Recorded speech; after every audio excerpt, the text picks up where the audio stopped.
The main topic that we were on yesterday on Live Impact News, the Federal Reserve deciding to cut interest rates by 1/4 of a point. Federal Reserve Chairman Jerome Powell took the podium and spoke at length about this decision, but we caught up with an economist here in Hampton Roads, Professor Robert McNab, the chair of the Department of Economics at Old Dominion University. We were able to catch up with Bob McNab and speak with him today. Our own Janet Roach conducting the interview, digging a little deeper into this move by the Federal Reserve, what it could mean, why they chose to do it, and more of the details surrounding that story.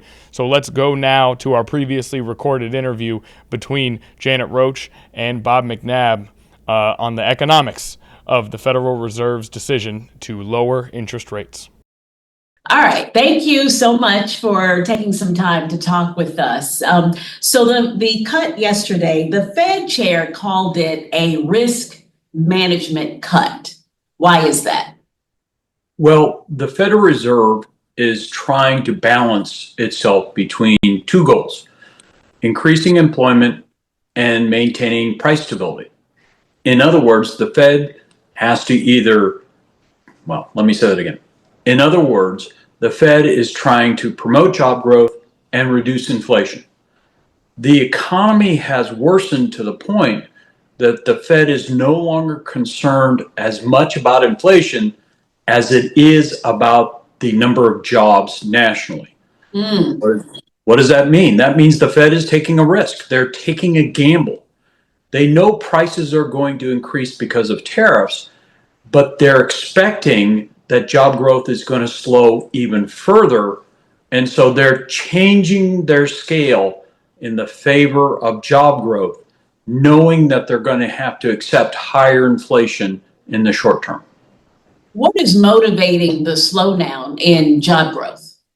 Well, a variety of factors. We've had significant changes in trade policy, which have negatively impacted imports and exports. If we looked at traffic through the Port of Virginia, it's down this year compared to 2023 and 2024. Traffic is down nationally. We're just not sending as many goods overseas, and we're not bringing as many goods in to the United States. Employers are nervous, and so they're not hiring as much anymore. And consumers are fearful of higher inflation, so they are starting to claw back on their spending. And in fact, if you look at the spending data, most of the consumer spending growth is actually from the top 10% of income households in the United States. Most consumers who earn less than $100,000 a year aren't spending like they used to. They're retrenching, they're feeling uncertain, and so they're going, you know what, I think a storm is coming. I'm going to try and stop making big purchases and hunker down for the short term. We are seeing this affecting Virginia. I know the unemployment rate has gone up a little bit in the state of Virginia. What are some of the things that you're seeing in the Commonwealth? If you look at Virginia, we've been especially hard hit in 2025. The unemployment rate in Virginia and in Hampton Roads has crept upwards and will likely spike in October because we have thousands of federal employees currently receiving pay who are going to be unemployed as of 1 October. We've seen grants and contracts being reduced or eliminated entirely in Virginia. And this is even before the effects of the One Big Beautiful Bill come to the state government and local governments as well. Mm-hmm. So there are headwinds, but there's also some tailwinds. Defense Department spending is expected to increase this year and next, and that will fuel growth in Hampton Roads. So if you look at it, we are also trying to balance two competing things: the reductions in federal employment and spending versus the increases in defense spending. How's that going to play out in Hampton Roads is uncertain, but it looks like we are slowing like the rest of Virginia is slowing and the nation is slowing. Okay.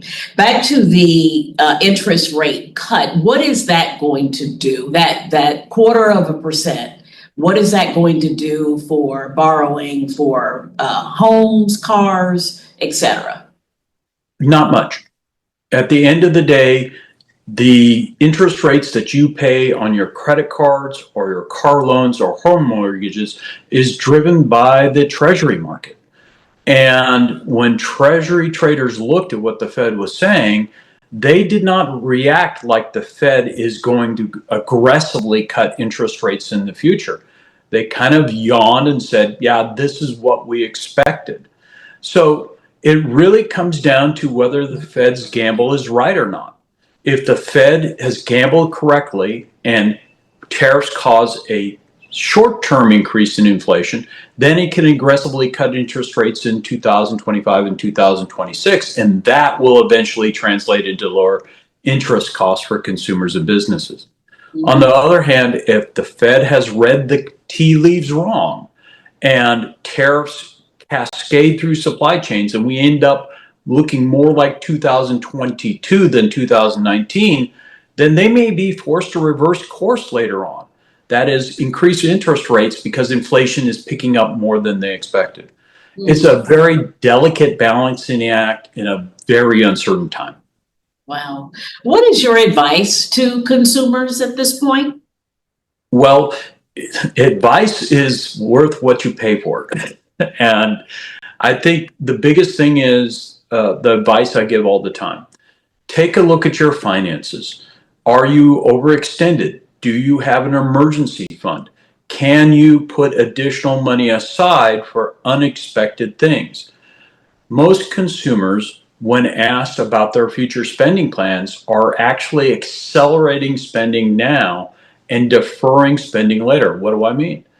Consumers nationally and across Virginia, when they have been surveyed, said, yes, I brought things forward in my purchasing horizon. Instead of buying a car in 26, I'm going to buy it early in 25. Instead of buying that washing machine, I'm going to buy it now because I think prices are going to be much higher in the future. If you're planning to do that, take a look at your alternatives. Can you buy something used? Can you buy it with cash and not take out a loan?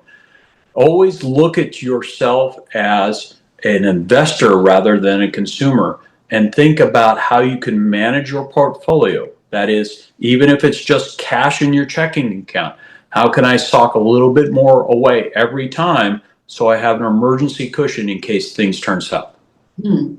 I know none of us have a crystal ball, and we can't really predict the future, but just on a wild guess or estimate, if you had to characterize how you think we will be this time next year, what would you say? Ooh, that's a good one. Right now, the data are pointing towards an economic slowdown in late 2025 and into 2026. A slowdown means that job numbers are going to go down and unemployment is going to go up. And at the same time, because of tariffs, prices are expected to increase as well. So in the worst case scenario, we could be looking at a stagflation environment, higher prices, lower employment, lower growth. So far, we've kind of muddled through tariffs and changes to immigration policy and basically paralysis by the federal government when it comes to getting appropriations done for FY26.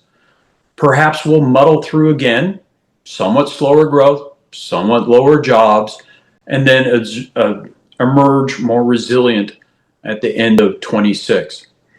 If I were a betting man, I suspect that we are going to be in a similar position next year. Higher prices, lower growth, lower jobs, unless something changes with trade policy and spending at the federal government.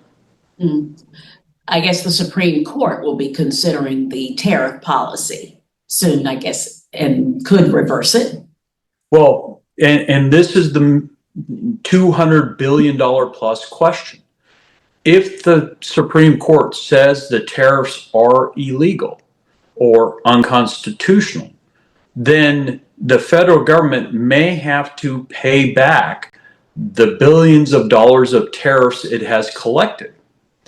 The problem is those payments go back to the people who paid them at the port of entry. In other words, if you're an importer when you bring goods into the United States, you pay customs duties to the US government.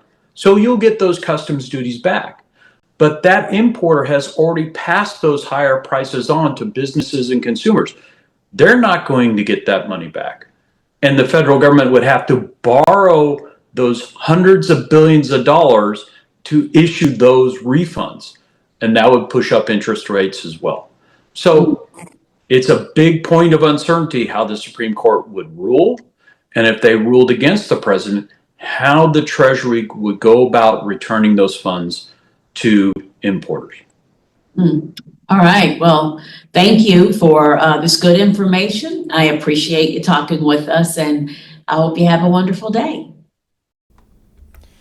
All right, anchor Janet Roach and economist Bob McNab discussing a number of things in regards to the economy, both here in the United States and particularly in Virginia, but especially discussing the Federal Reserve's decision yesterday to lower interest rates by 1/4 of a point.